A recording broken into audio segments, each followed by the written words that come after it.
Hey guys, welcome back to my YouTube channel. Today, as the Clown Goby attempts to host it, I really think I see signs of this anemone trying to melt, and I see the hermit crab there is kind of eyeballing it. Let me go get my poking stick.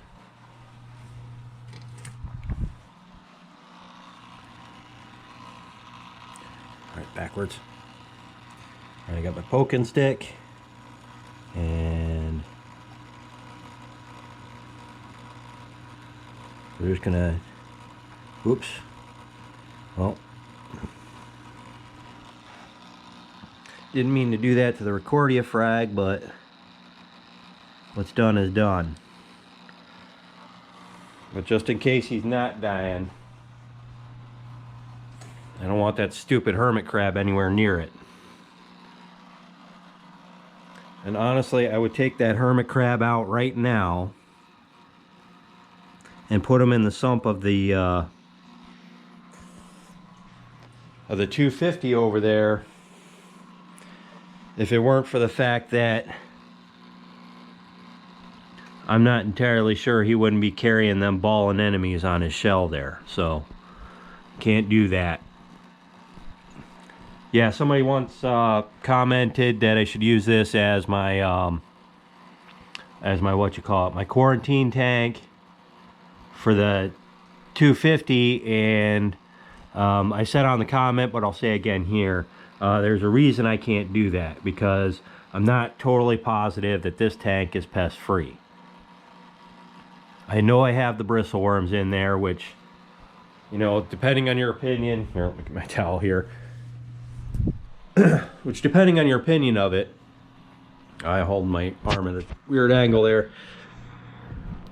So depending on your opinion of bristleworms, I mean, you might not see them as pests, but I do. I don't like what they do to the tank. I don't like what they look like, so no bristleworms for me. But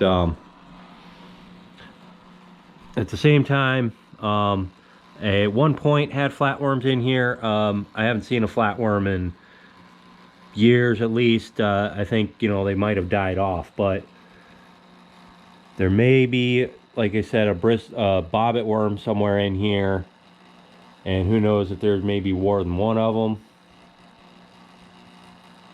So I'm not okay with that.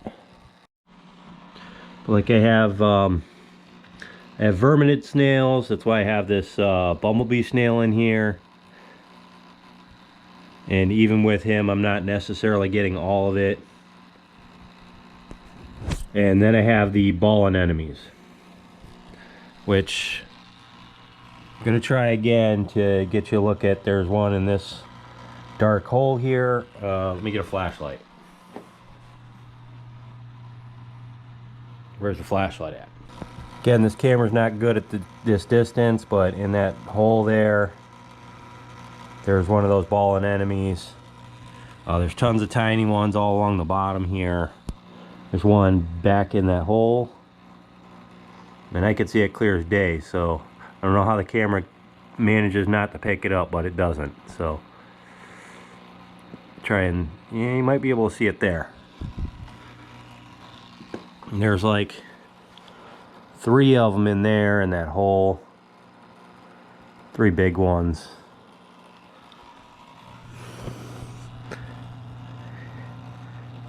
I don't know if you can see it that way either. Yeah, 3 big ones there. There's some giant verminid snail hole, and look, there's a whole bunch on the bottom here. They are absolutely everywhere in this tank. And I'm undecided as to whether they're a pest or not. I don't really mind them in here because they're pretty much the only thing in here. But yeah, so that's the reason I can't basically just take stuff from here and put it in the 250. I just can't trust what's in this tank. Despite how good it looks, there's just something that's not good about it. and I think the anemone is suffering the effects of that. And that's probably why my Florida Recordia frag looks like a Yuma Recordia. So I'm down here at my water mixing station, and just getting some fresh RO. This is the one I keep my RO in. This is one I do for mixing salt water, although it's just RO in here right now. But that's something that doesn't get talked about a lot on videos and stuff that other people have up, is how much time you spend, you know, making more RO water, mixing up more salt water, you know, packaging it up to save, cleaning tanks and stuff like that. So, you know, if you're following me and you're not actually working on a tank or anything like that yet, just remember that's something to keep in mind, that this is a constant thing. I got to get up every morning. I got to feed the fish. I've got to, you know, make salt water, because you got to change the salt water at least once a month, right? So, and that's, you're supposed to change it 20%, 10% or something like that. I think 20% for, you know, a newer tank like mine, or the cube as I was cleaning it up there. But so there's a lot of extra work that goes into doing these tanks. So it's not something to do lightly.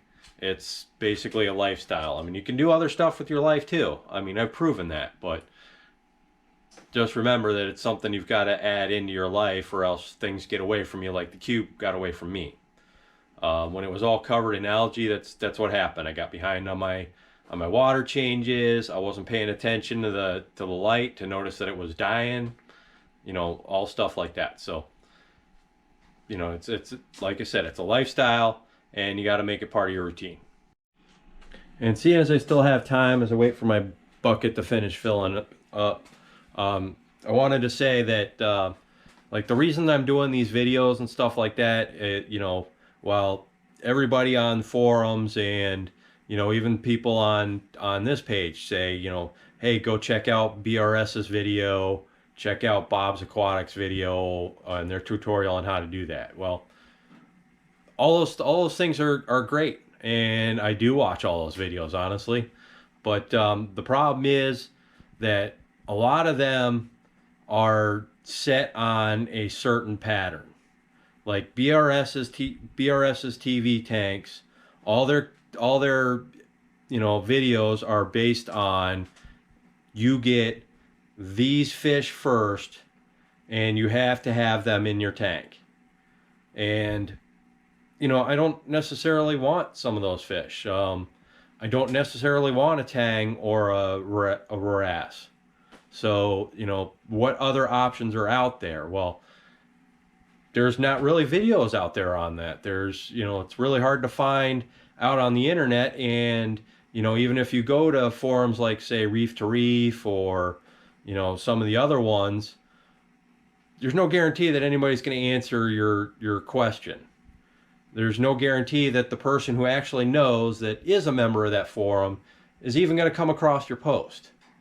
So, you know, it winds up being a lot of trial and error, which is what I'm doing and what you guys are watching on these videos. So I'm trying to do it a little different, because, and not only that, but a lot of times, you know, when BRS does their, here's how the Reef Wave 25 works, I mean, their coverage is great, but they don't ever have a problem.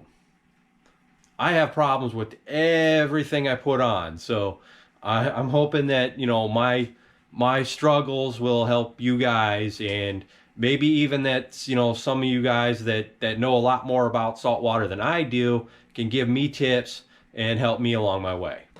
I got all that RO water because I needed to refill my top off tanks, which is, again, something that doesn't really get talked about a lot.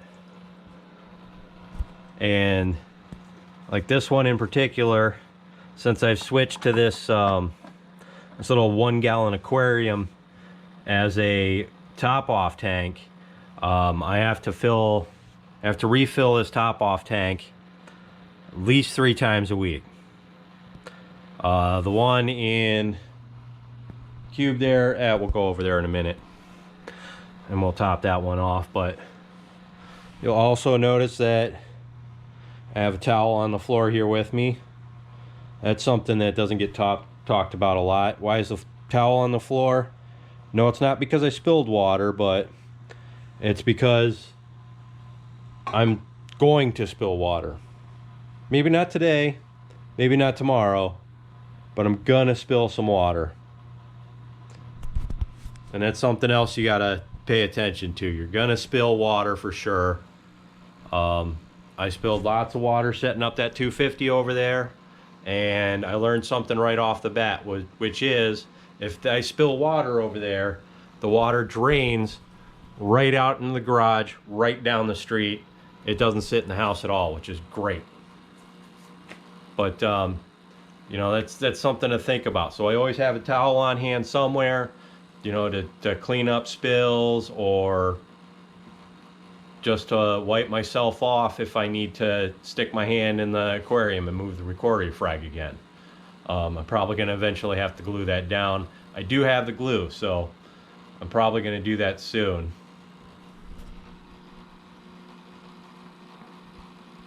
They're all worried about their anemone buddy. That's the hardest part of losing this thing, and it not doing well.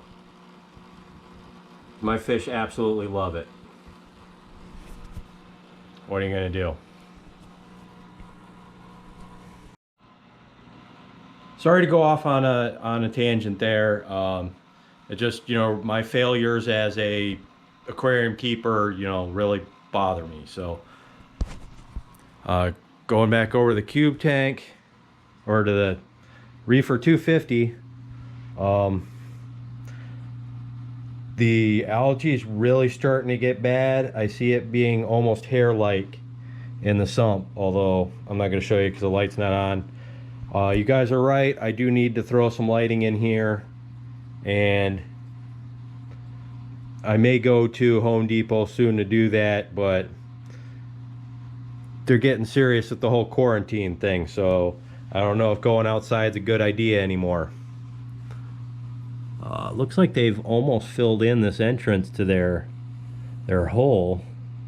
Keep an eye and see if they dig that back out tomorrow. But the engineer gobies have clearly proven that they understand the day-night cycle without these lights being on. So I'm thinking I might kill the lights entirely. Even the refugium light, I think I'm going to turn it off tonight and leave it off for a couple of days because it's really starting to look nasty in there. Yeah.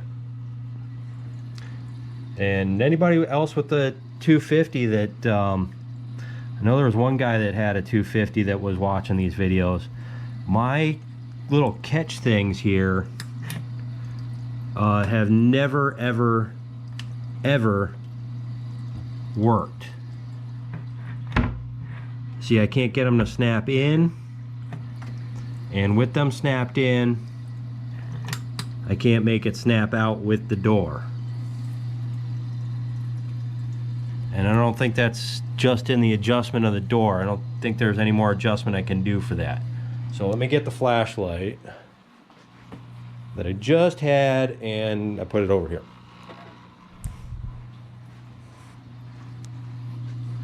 All right, so let's take a look at how nasty this is with white lights on it. Yeah, there's that hair-like algae there, and it's really browning up on the bricks here. You can kind of see, you know, it's almost greenish on the outside of the glass, and it's back here too. So I might just end up killing this light for a minute because it's even like up in the skimmer. I'm not sure if that's just from the skimmer or from the light hitting what's in the skimmer.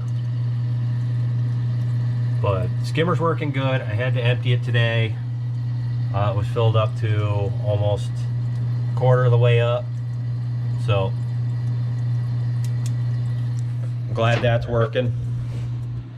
And come back over here to my top off reservoir slash bucket. See how much water I got in there. So this is starting to use water a lot. So this is a 7-gallon bucket.